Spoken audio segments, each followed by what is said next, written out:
Alhamdulillahirabbil alamin wassalatu wassalamu ala asyrafil anbiya'i wal mursalin nabiyina Muhammadin wa ala alihi wa sahbihi ajmain amma ba'du. Kaum muslimin pemirsa Roja TV dan juga Radio Roja, pemerhati Roja dimanapun antum berada, alhamdulillah kita bersyukur pada Allah Subhanahu wa taala atas kemudahan yang ada dan kita mencoba insyaallah taala istiqomah belajar Islam, mengenal Islam agar kita mampu mewujudkan dan merasakan indahnya Islam yang memang rahmatan lil alamin. Alhamdulillah kita pada perjumpaan terdahulu masih berbicara sekitar walimatul urus. Yang saya lihat dan kita saksikan bersama sebetulnya di banyak pesta pernikahan ataupun walimatul urus di Indonesia ini, banyak masyarakat yang tidak mengenal etika ataupun hal-hal yang seharusnya dilakukan pada acara tersebut.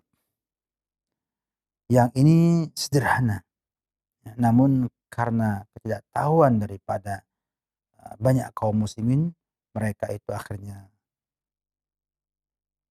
tidak mendapatkan pahala banyak dan juga terkesan hanya sekedar hura-hura dan hanya nampak kebahagiaan saja.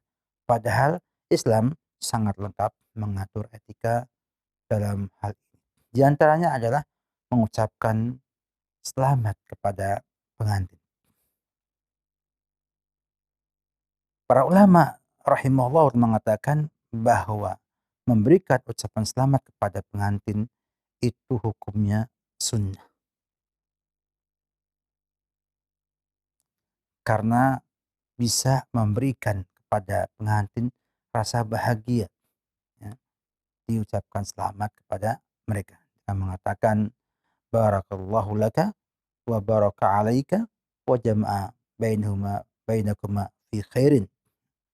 Semoga Allah memberkahi kalian berdua,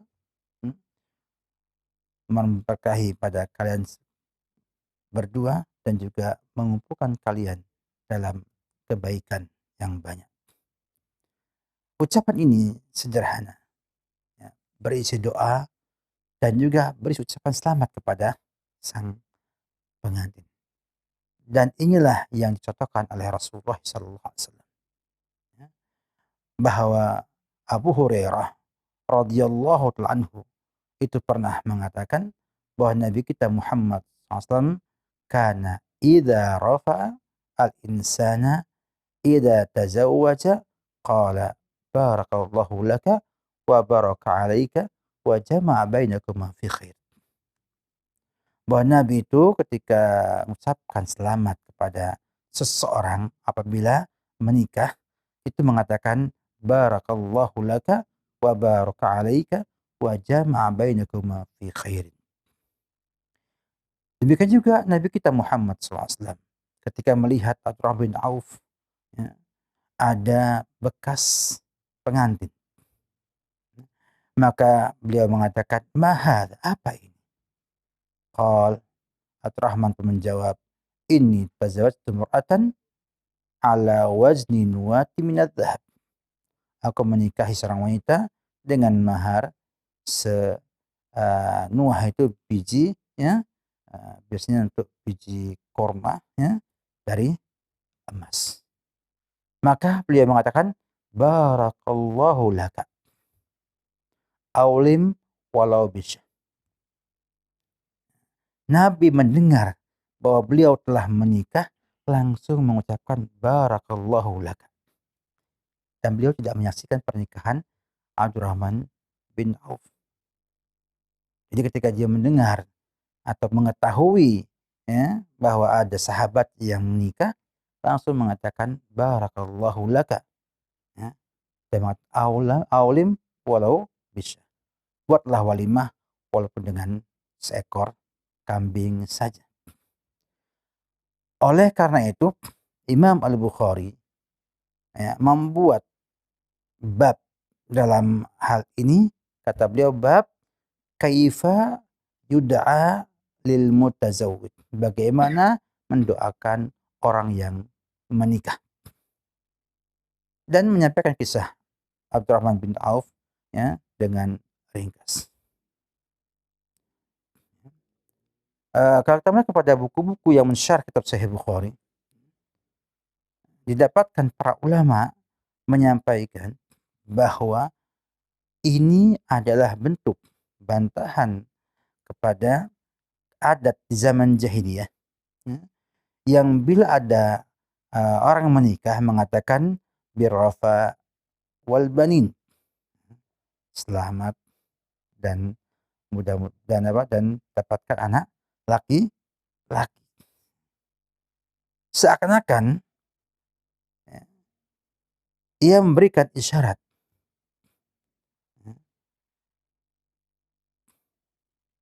ya, tentang hal ini, bahwasanya daripada hanya sekedar untuk basa-basi atau hanya untuk tafaulan, untuk menumbuhkan semangat punya anak laki-laki, karena mereka waktu itu nggak suka punya anak perempuan, maka lebih baik dengan doa.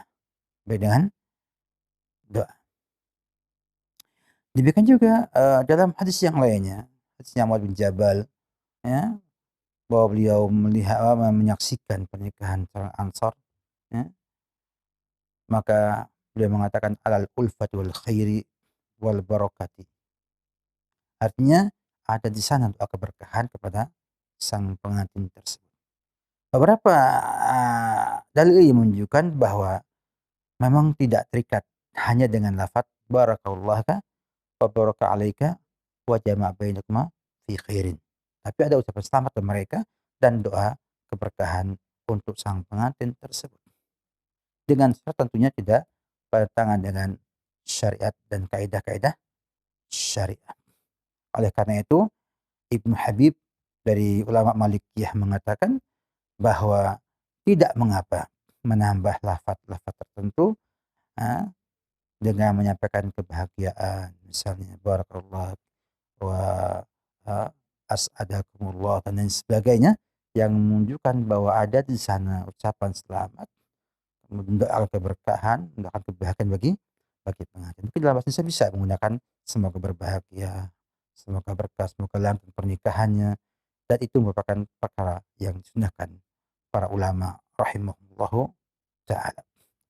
Dan boleh menyampaikan yang lainnya yang itu menunjukkan keinginan untuk kebaikan bagi pengantin tersebut. Namun pernah mengatakan bahwa dimakruhkan menggunakan kalimat birrafa wal banin, karena memang dahulu dipakai oleh bangsa jahiliyah, ya, yang tujuannya bukan untuk doa tapi untuk tafaulan, artinya optimisme, menumbuhkan bahwa dia akan punya anak laki-laki dan tidak punya anak perempuan. Kayak maklumi zaman jahil dulu tidak suka anak perempuan. Mereka kalau ada anak perempuan lahir akan dibunuh, ya, ketika masih bayi. Ini wa'dul banat. Dalam hal ini cukup masyhur dalam sejarah Islam dan sejarah zaman jahiliyah dahulu. Kemudian ini pun diamalkan oleh para sahabat radhiyallahu anhum. Sana ada Aqil bin Abi Thalib radhiyallahu anhu menikahi perempuan dari Jusam. Fadakhalahil qaum, maka orang-orang menemui beliau dan mengatakan birrafa wal banin. Maka Aqil mengatakan la taf'alu dzalika, jangan ucapkan hal tersebut. Mereka tanya, "Fama naqul ya Aba Yazid?" Apa yang saya sampaikan wahai Abu Yazid? Beliau mengatakan, "Qulu barakallahu lakum wa baraka alaikum, inna kadzalika kunna." Demikianlah kami diperintahkan. Tentunya Nabi, sahabat Nabi ketika mengatakan kunna nu'mar, artinya Nabi yang memerintahkan mereka berbuat demikian. Dengan demikian, bahwa memang lafaz yang masyhur adalah barakallahu laka wa baraka alaika wa jama'a bainahuma fi khairin, dan ia yang terbaik karena berisi doa kepada sang pengantin untuk dapat keberkahan dan kebaikan dalam pernikahannya tersebut.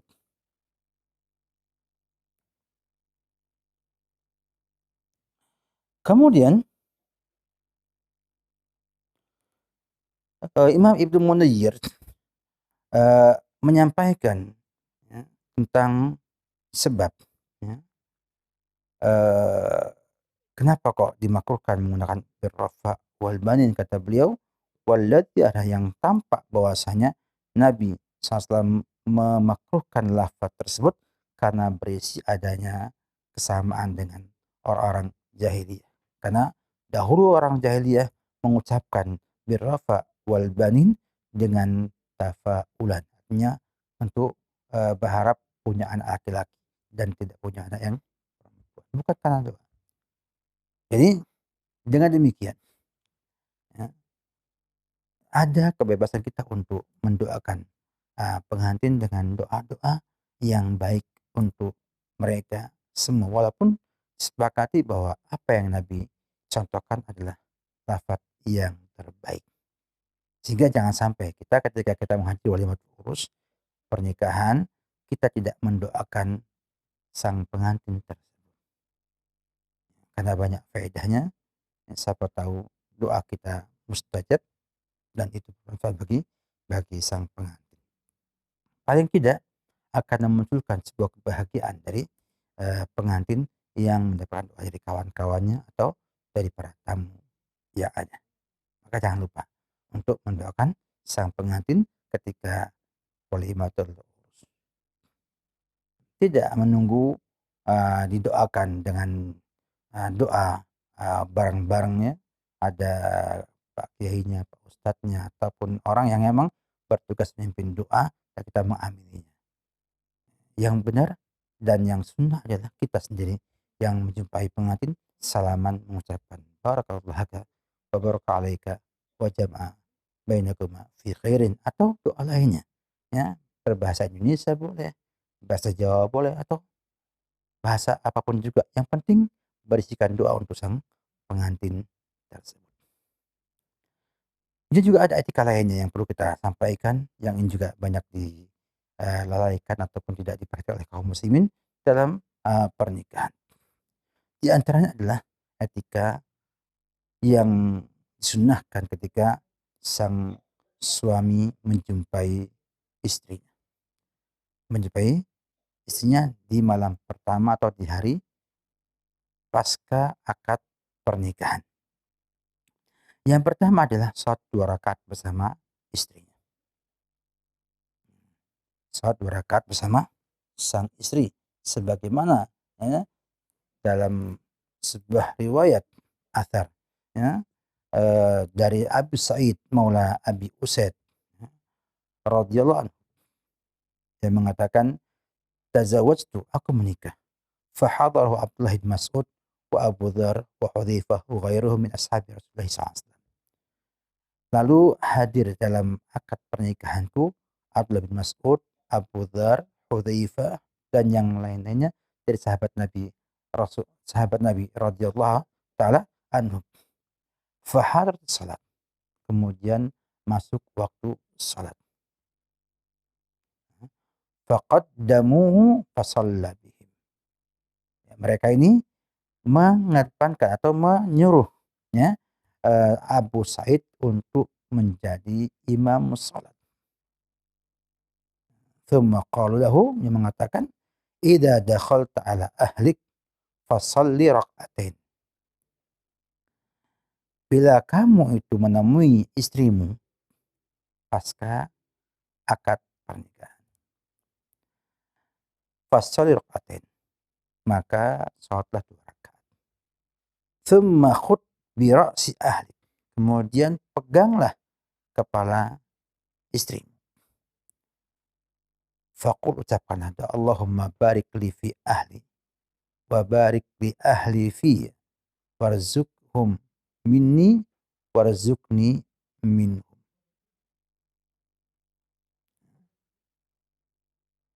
Ucapan doa Allahumma barik li fi ahli, ya Allah berkahilah untukku pada keluargaku.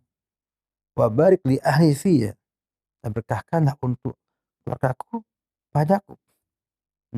Warzuqhum minni, rizkikanlah mereka dariku, dan warzuqni minhum. Jadi ada doa yang disampaikan kepada kepada sang istri. Demikian juga dalam pertanyaan dikatakan sebuah athar, ya, datanglah seorang kepada Abdullah bin Mas'ud radhiyallahu anhu. Faqala inni la asilu ila mar'ati. Saya belum ketemu istri. Maka kata Abdullah bin Mas'ud, tawaddu, wudhulah kamu, washolli rakaatain, dan salatlah 2 rakaat.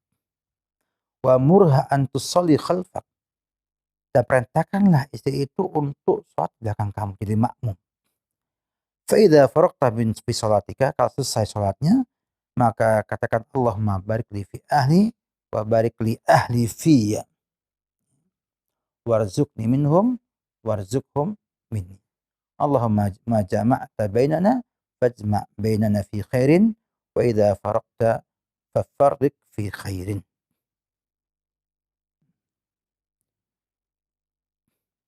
Demikian, ya, ada sunnahnya kita salat, ya, setelah menemui istri kita setelah pernikahan, dan dia jadi makmum dalam salat kita. Demikian juga para ulama mengatakan hendaknya seorang yang sudah menikah ini itu minta nasihat kepada para ulama, orang ahli agama, untuk belajar sunnah-sunnah yang berhubungan dengan hubungan suami istri atau sebagai bentuk rumah tangga yang ada. Demikian dulu sunnahnya para salafus saleh. Mereka biasa sebelum, ya, berhubungan suami istri ketika pernikahan, kemudian sebelumnya tanya kepada para ulama apa yang perlu ya ketahui ketika mau hari malam pertama dan yang lainnya. Sebab mereka, para ulama, orang yang ahli ini akan memberikan Anda banyak sekali petuah-petuah nasihat yang nanti bermanfaat ketika Anda bersama istri di malam pertama tersebut. Karena, ya, kata sebagian orang bahwa malam pertama itu memberikan kesan yang berbeda dengan yang lain-lainnya.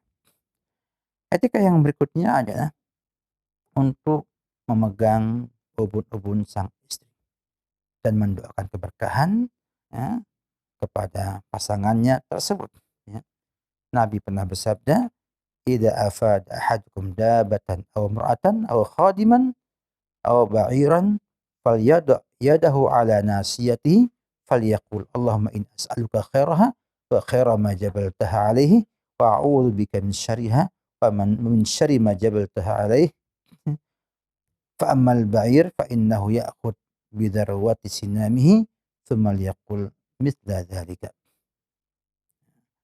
Apabila seorang itu membeli hewan tunggangan atau menikahi wanita atau mempekerjakan pembantu atau beli onta, maka hendaknya meletakkan tangannya di ubun-ubunnya dan mengucapkan doa Allahumma inni as'aluka khairaha wa khaira ma jabalta alaih wa a'udzu bika min syarriha wa min syarri ma jabalta alaih. Kalau yang onta tidak kepalanya karena susah atau tinggi kepalanya, ya, maka dipegang punuknya, dipegang punuknya dan doakan dengan doa ini. Demikian juga jangan lupa untuk berdoa ketika sedang hubungan suami istri, ya, di malam pertama dan yang seterusnya, untuk berdoa sebagaimana doa yang Nabi ajarkan, ya, dalam hadis Ibnu Abbas radhiyallahu anhu, ya, qala Nabi sallallahu alaihi wasallam, "Law anna ahadakum idza arada an ya'ti ahlahu qul bismillahi Allahumma jannibna syaitana wa jannibis syaitana mimma razaqtana."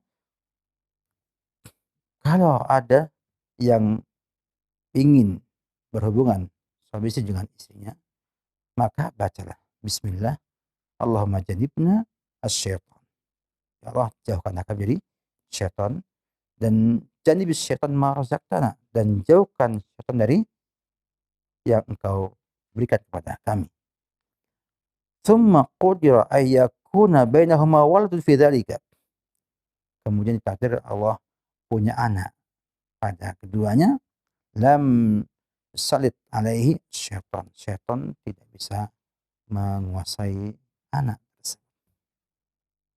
Nah, sini tampak bahwa ada etika-etika yang harus diperhatikan oleh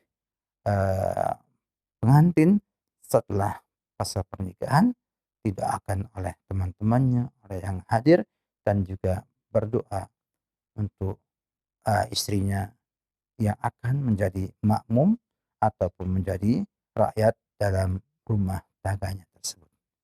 Nah, demikian jelaslah bahwa Islam ini memberikan konsep yang terbaik kepada kita semua sehingga bisa jadi rahmat bagi alam semesta. Semoga yang sedikit bermanfaat memberi kepada kita sebuah wawasan baru, ya, bahwa kita mendoakan pengantin ya tidak harus dengan bahasa Arab, tapi sampaikan dengan doa-doa yang dipahami dan dimengerti sehingga sang pengantin dapatkan dua keutamaan, ya bahagia karena didoakan oleh tamu-tamunya, yang kedua dapatkan doa itu bisa mustajab karena doa mukmin itu adalah mustajab pada asalnya. Alangkah bahagianya bila kemudian Allah Subhanahu wa taala memberikan taufik mengijabahi doa-doa kita kepada pengantin tersebut. Dan juga sang pengantin ketika ketemu dengan istrinya juga meminta sama Allah kebaikan dan keberkahan atas adanya sang istri yang mendampingi sang suami. Mudah-mudahan dengan doa ini Allah jadikan sang istri ini menjadi wanita yang membantu suaminya dalam urusan dunia dan akhiratnya. Semoga bermanfaat. Wabillahi taufik. Salam Muhammad wa ala alihi wa sahbihi wasallam. Baik, Ustaz. Barakallahu fikum. Jazakallahu khairan. Terima kasih atas pelajaran yang telah disampaikan pada kesempatan pagi hari ini. Semoga apa yang beliau sampaikan dapat memberikan tambahan ilmu. Dan bagi Anda yang ingin mempersiapkan pernikahan, ini sebagai bekal yang bermanfaat untuk kita semuanya. Untuk kita menjalankan pernikahan nanti, insya Allah. Dan bagi Anda yang ingin bertanya seputar pembahasan ini, kami berikan kesempatan, silahkan. Halo. Halo, Assalamualaikum warahmatullahi wabarakatuh. Waalaikumsalam warahmatullahi wabarakatuh. Bapak siapa ini di mana? Saya Yunaldi di Bupati Kabupaten Agam, Sumatera Barat, Pak. Silakan Pak Yunaldi. Yang ditanyakan, jika ada yang mengundang kita, misalnya orang agama lain atau kafir musyrik, misalnya agama Yahudi, Nasrani dan lainnya sebagainya, apakah boleh kita mendoakan seperti doa Rasulullah tersebut, Pak Ustaz? Karena ada kenalan kita orang kafir atau tetangga kita. Nah, terima kasih.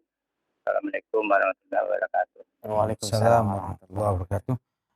Undangan pernikahan atau urus ini pada asalnya tidak diwajibkan kecuali yang mengundangnya muslim. Tidak diwajibkan yang undang adalah muslim.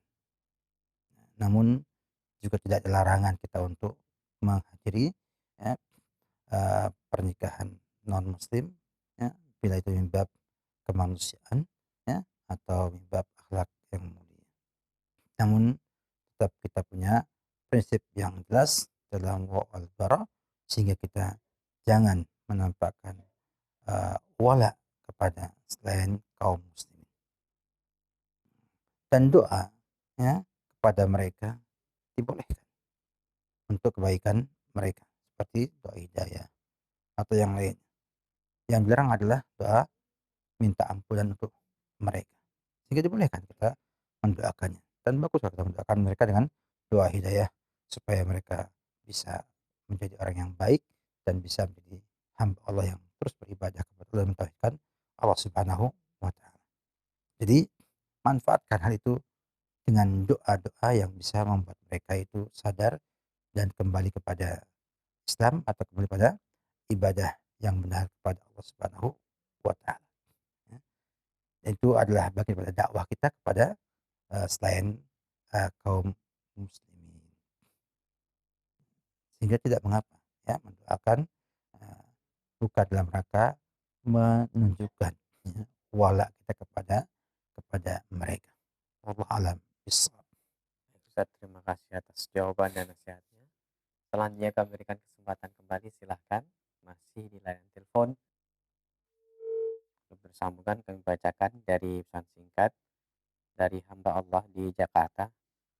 Assalamualaikum warahmatullahi wabarakatuh, Ustaz. Waalaikumsalam warahmatullahi wabarakatuh. Nah, kalau saat ini Ustadz sering kita jumpai di pernikahan-pernikahan, umumnya kita salam-salaman mengucapkan semoga langgeng, semoga bahagia, kemudian cium pipi kanan, foto-foto, terus kita makan. Tidak ada unsur doa-doanya. Bagaimana menyikapi hal tersebut, Ustaz? Jadi kita lihat kepada uruf juga ya.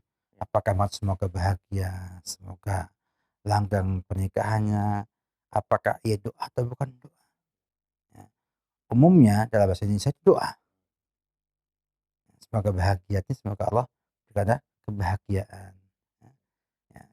Maka kalau niatnya ataupun maksudnya adalah doa, maka dibolehkan.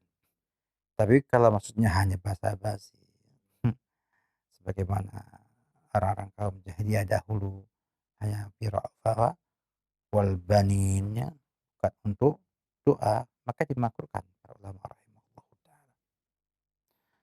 Kemudian tentang masalah cipika-cipiki selama itu tidak lawan jenis dan bukan dan bukan mahram, dan mahram tidak masalah. Tapi kalau bukan mahram dan lawan jenis maka berbahaya, nggak boleh ya. Secara etika demikian juga secara hukum Islam.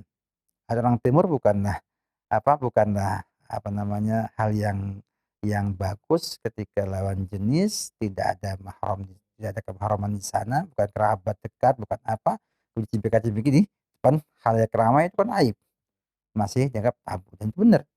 Islam pun melarang hal tersebut. Tentang foto-foto, sebetulnya perkara yang menimpa kita di zaman sekarang ini itu memang selfie.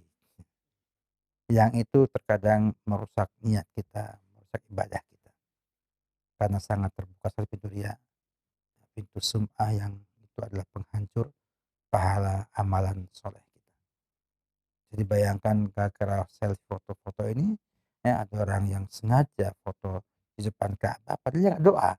Ya, namun akan doa, menjadi status di HP-nya, di medsosnya, dan saya nggak tahu alam bisawab ya, apa maksudnya, tapi jadi hati akhirnya berbahaya, khawatir itu untuk dia mengatakan saya lagi umroh, saya lagi haji, saya lagi ibadah di depan Ka'bah kepada yang lainnya, padahal ibadah pada salat tadi sembunyikan ada dengan Allah Subhanahu wa taala. Demikian juga foto dengan pengantin tidak ada masalah secara secara umum, asal jangan sampai ada ikhtilat ya, dihindari misalnya ada pengantin putrinya ya, sebelahnya laki-laki, sebelahnya laki-laki sehingga campur baur, nggak benar. Itu tidak benar. Kenapa? Karena ada larangan ikhtilat dalam hal ini.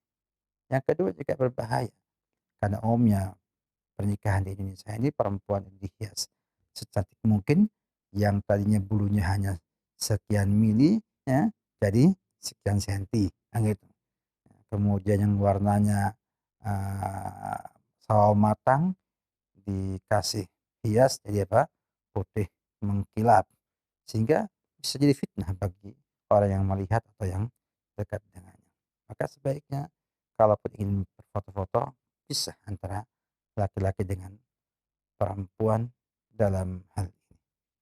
Yang berikutnya juga kita harus hati-hati tidaklah menggampangkan urusan foto-foto ini karena memang terkadang eee, mungkin juga ada efek tidak baik nanti dari itu semuanya. Maka dihindari sebaik mungkin ya, dihindari jangan sampai kita berlebihan dalam permasalahan memfoto ini. Itu dia masih bagus ya, dan untuk kepentingan lainnya juga baik ya, selama itu tidak ada pelanggaran syariah yang ada. Wallahu a'lam bishawab. Baik, Ustaz. Barakallahu fikum wa jazakallahu khairan. Selanjutnya kami berikan kesempatan kembali, silakan. Halo. Tersambung.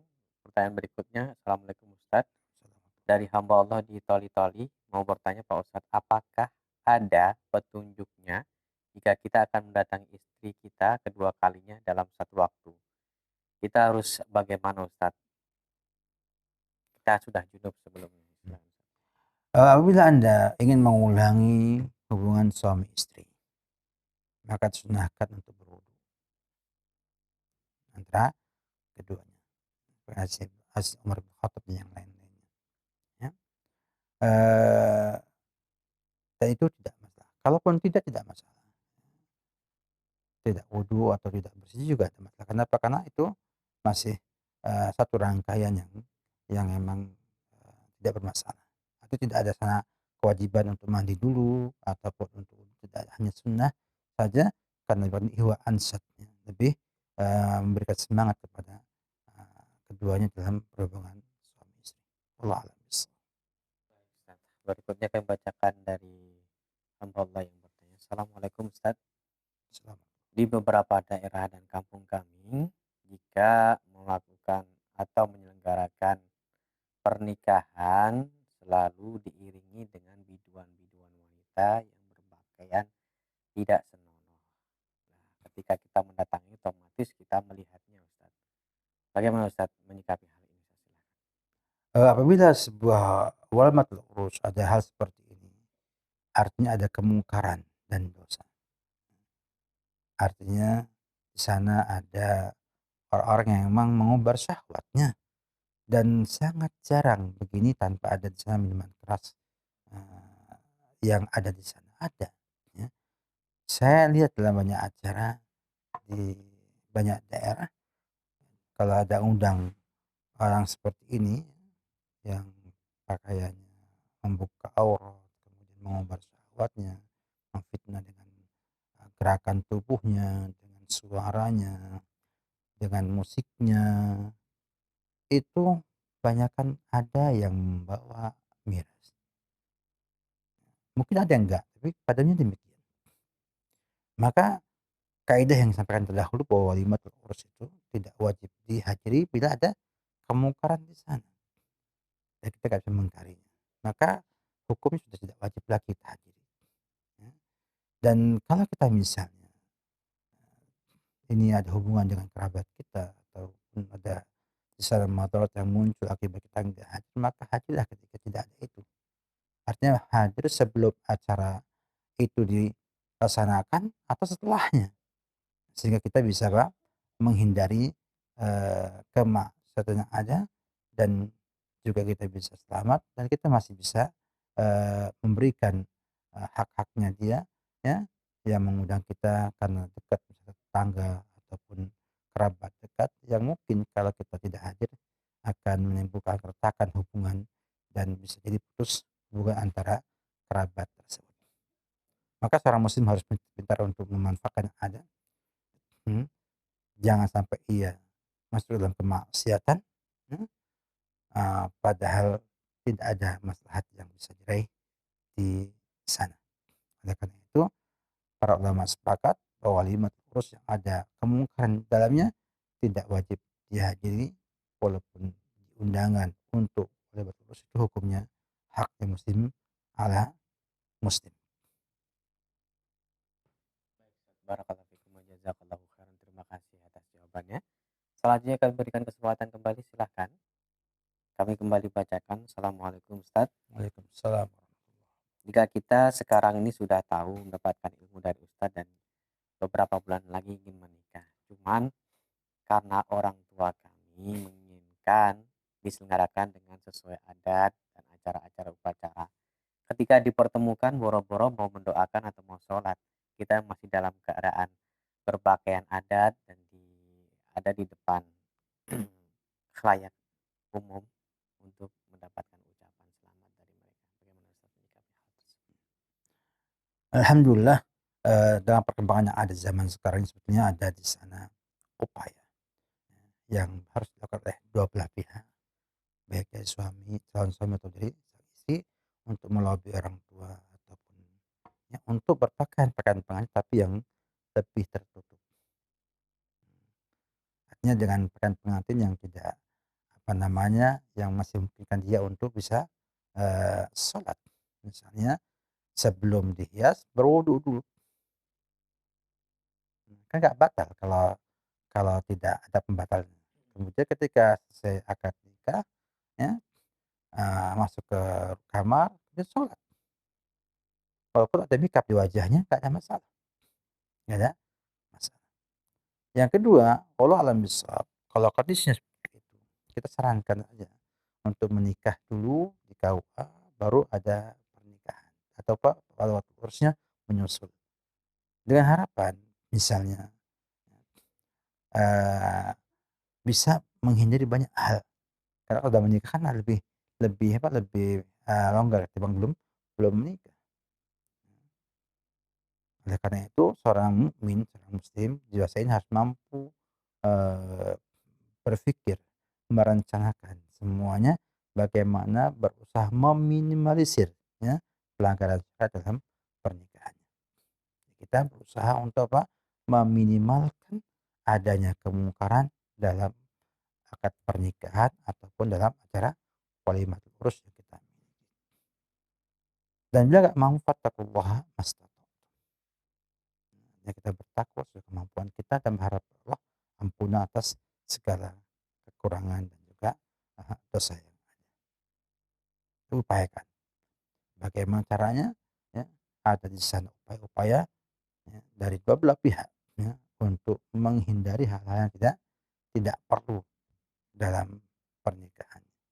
Karena semakin kita itu jauh dari kemungkaran dalam pernikahan, semakin baik. Semakin apa? Baik. Wallahu a'lam bishawab. Barakallahu fikum, terima kasih. Pertanyaan selanjutnya kami bacakan dari hamba Allah. Assalamualaikum warahmatullahi wabarakatuh. Ustaz. Waalaikumsalam. Apa hukumnya kita mendatangi sebuah pernikahan dari saudara yang bukan Islam tentunya, dan kita masuk ke dalam tempat ibadahnya karena diselenggarakan di tempat ibadah tersebut? Apakah kita mengucapkan doa dan sebagainya masih bisa untuk mereka? Silakan. Alhamdulillah kalau doa itu kan tidak ada batasan tempatnya. Di mana pada kita bisa berdoa.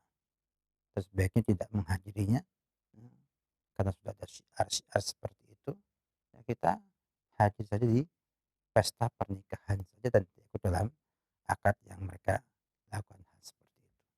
Karena pada intinya sebetulnya kita hanya diminta hadir, bukan kita diminta ikut dalam ritual pernikahan yang ada. Maka mendoakan nggak mesti harus di hari H atau di waktu akadnya, nggak mesti. Ya. Bisa jadi setelahnya. Nabi ketika mendoakan Abdurrahman bin Auf sudah menikah beliau dan baru didoakan barakallahu laka aulim wala bisyah, menunjukkan bahwa mendoakan pengantin itu tidak harus langsung, bisa ada jeda setelahnya. Sangat mungkin kita untuk menghadiri, ya, yang tidak ada kemungkaran di sana. Dan bila ada kemungkaran sebaiknya tidak usah menghadiri. Karena kita lebih takut dosa daripada yang lain. Mungkin sebagai kalimat penutup, ya, langsung saja bahwa semua itu bila dibentuk dengan dasar agama akan jadi mudah. Istri yang salehah yang tahu kewajiban sebagai seorang istri akan memudahkan suami untuk memerintah dia, untuk melarang dia, untuk memberikan yang terbaik baginya. Sebaliknya, ya, orang-orang yang terbina tidak di atas agama, maka kesannya mungkin hebat dunianya, namun tetap akan didapatkan banyak hal-hal yang merugikan dia, orang tuanya, ataupun masyarakat yang ada. Dengan agamalah orang akan baik. Sebab agama Islam, agama yang mengatur semua kehidupan manusia dengan cara yang terbaik. Ya. Inna hadzal Qur'an yahdi lillati hi aqwam. Oleh karena itu, ya, hendaknya kita semua kembali pada agama. Bina diri kita dengan agama, bina anak kita dengan agama, istri kita dengan agama, dan bina seluruh orang di sekitar kita dengan agama. Insya Allah bila diamalkan Islam dengan benar akan jadi rahmat bagi semua.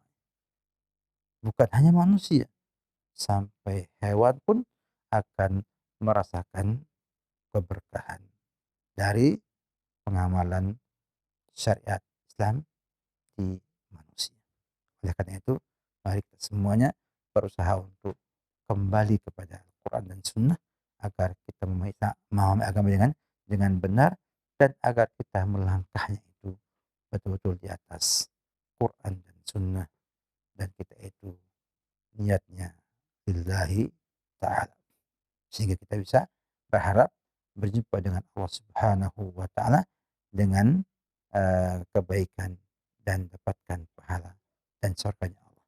Faman kana yarju liqa rabbi falyamal amalan salihan wa la yusyrik bi ibadati rabbih ahada. Semoga bermanfaat. Ucapan syukur terima kasih kepada teman-teman di Roja, ya, studi Roja dan juga para pemerhati Roja. Semoga kita bisa berjumpa kembali dalam acara yang akan datang dan juga dapat mendapatkan kebaikan dalam setiap pertemuan kita di acara-acara kita. Wabillahi taufik. Sallallahu Muhammad wa ala alihi wa sahbihi wasallam.